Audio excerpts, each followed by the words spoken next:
भाजपने देशामध्ये केंद्रीय यंत्रणांचा गैरवापर करून विरोधकांना डांबण्याचं काम केलं। महाविकास आघाडीचे राज्यात 31 खासदार निवडून आले। राज्यामध्ये महाविकास आघाडीलाच यश मिळेल, आम्ही आमचं सरकार आणू, 170च्या वर जागा आम्ही जिंकू असा आम्हाला विश्वास। वंचित बहुजन आघाडीला सोबत घेण्यासाठी मी स्वतः प्रयत्न केले। 6 जागा देण्याचे महाविकास आघाडीने ठरवले। लोकांमध्ये संभ्रम निर्माण करून लोकशाही धोक्यात आहे म्हणून लोकांनी निवडणूक हाती घेतली। संविधान बदलण्याची सुरुवात आधीपासून त्यांनी केली। 400 आले तर आम्ही संविधान बदलू असं अनेक भाजपच्या नेत्यांनी सांगितलं आहे। मुंबई काँग्रेसमध्ये कोणताही कलह नाही। पक्षवाढीसाठी मुंबईचे काँग्रेसचे नेते वरिष्ठांना दिल्लीत जाऊन भेटले। सीबीआयचा दुरुपयोग होतोय। त्यानंतर आरोपी विरुद्ध म्हणजे पोक्सोवर गुन्हा दाखल झाला एवढं सांगून सरकार मोकळं झालं। पुन्हा एकदा चातुर्यवर्णी व्यवस्था लादण्याच्या अनुषंगाचे ते पत्रक होतं अत्यंत घातक आणि सरकार काही करत नाही। या संबंधामध्ये मी सगळी माहिती घेतली। आमचे सहकारी अशोक भाऊ दिवे, माजी महापौर नाशिक आणि भीमशक्तीचे कार्याध्यक्ष, त्यांच्याशी बोलणी झाली माझी। तर हे जे परिपत्रक ज्या चव्हाण नावाच्या माणसानं काढलेलं आहे त्याने अत्यंत अश्लील आणि घाणेरड्या शब्दामध्ये पुन्हा चातुर्वर्णीय पद्धत लागू करू अशी उघड धमकी दिलेली आहे। जी पूर्वी पेशवाईच्या काळामध्ये जे सगळे प्रकार होऊन गेले ते सगळेच्या सगळे आम्ही परत आणू, झेंडे काढू, अमुक करू, तमुक करू, मंदिराच्या बाजूची घरं हटवू, हे सगळं चालू आहे।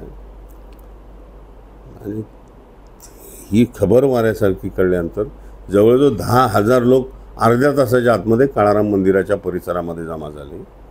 त्यांनी या सगळ्या गोष्टीचा निषेध केला। पोलिसांनी तात्काळ कारवाई सुरू केली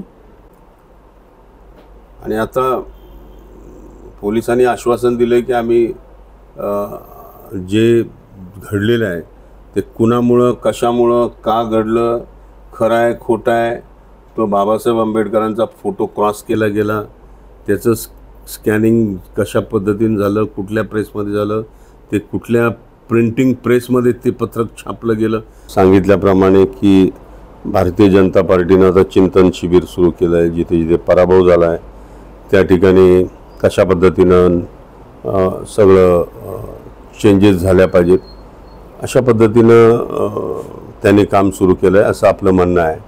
आणि त्यांनी हेही सांगितलं की लोकांच्यामध्ये संभ्रम निर्माण करून लोकशाही धोक्यात आहे, राज्यघटना धोक्यात आहे असा काँग्रेस आणि इतर पक्षांनी जो अपप्रचार केला त्यामुळे लोकांनी निवडणूक हाती घेतली असं जे आपण म्हणालात ते अगदी बरोबर आहे।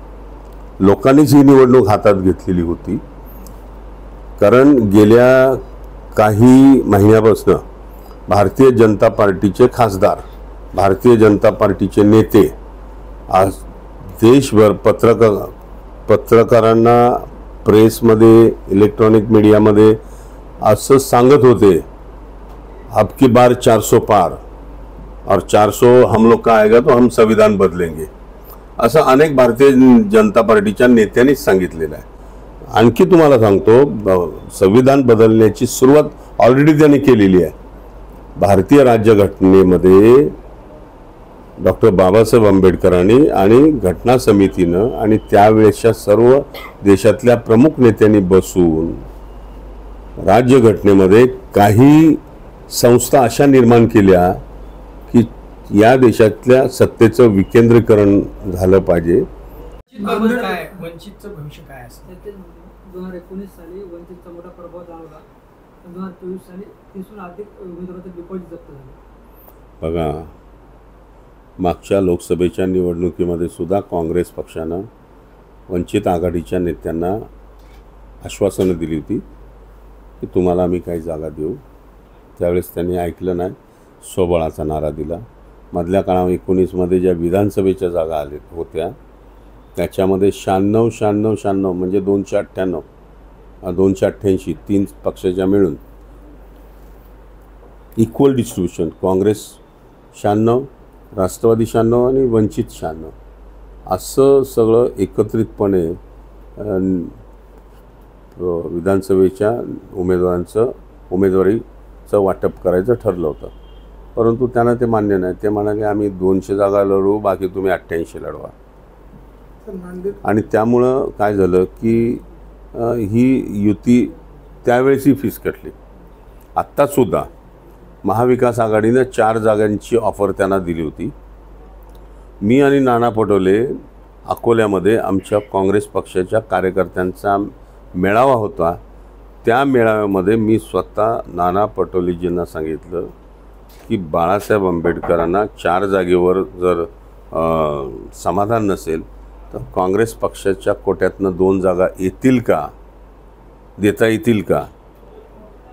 तर त्यांनी नाना पटोलेंनी त्या ठिकाणी घोषणाच करून टाकली की महाविकास आघाडीच्या 4 जागा आणि आम्ही काँग्रेस पक्षाच्या कोट्यातनं आणखी 2 जागा देऊ, एकूण 6 जागा. आता 6 जागा मिळाल्या असत्या, त्याच्यामध्ये बाळासाहेब अकोल्यातनं खासदार झाले असते, त्यांचे मातब्बर कार्यकर्ते नेते हे 3-4 ठिकाणी खासदार झाले असते.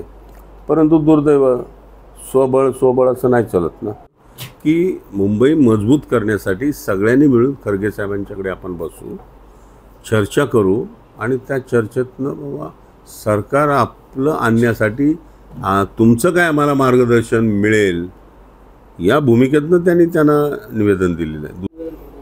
तुम्ही निवेदन करा साहेब, नंतर मग तुम्हाला या प्रश्नाचं उत्तर. आमची जी सामाजिक संघटना आहे भीमशक्ती, या संघटनेचे महाराष्ट्राचे उपाध्यक्ष मिलिंद मोरे हिंगोलीचे उद्योजक आहेत ते, आणि एक मोठे लीडर आहेत भीमशक्ती या सामाजिक संघटनेचे. दुर्दैवानं त्यांचा परवाच्या दिवशी फार मोठा अपघात झाला, ॲक्सिडेंट झाला आणि ते आपल्या साई यशोशाही हॉस्पिटलमध्ये ते ॲडमिट आहेत. तर त्यांना पाहण्यासाठी आज नांदेडमध्ये आलो होतो. लवकर बरे होतील अशी अपेक्षा आहे. आपण सांगितल्याप्रमाणे की भारतीय जनता पार्टीनं आता चिंतन शिबिर सुरू केलं आहे. जिथे जिथे पराभव झाला आहे त्या ठिकाणी कशा पद्धतीनं सगळं चेंजेस झाल्या पाहिजेत अशा पद्धतीनं त्यांनी काम सुरू केलं आहे असं आपलं म्हणणं आहे.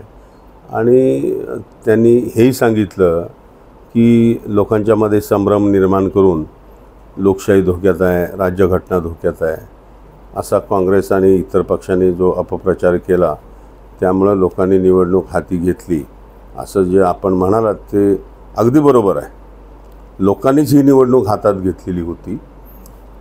कारण गेल्या काही महिन्यापासून भारतीय जनता पार्टीचे खासदार, भारतीय जनता पार्टीचे नेते आज देशभर पत्रकारांना, प्रेसमध्ये, इलेक्ट्रॉनिक मीडियामध्ये असं सांगत होते अब की बार 400 पार और 400 हम लोग का आएगा तो हम संविधान बदलेंगे असं अनेक भारतीय जनता पार्टीच्या नेत्यांनीच सांगितलेलं आहे.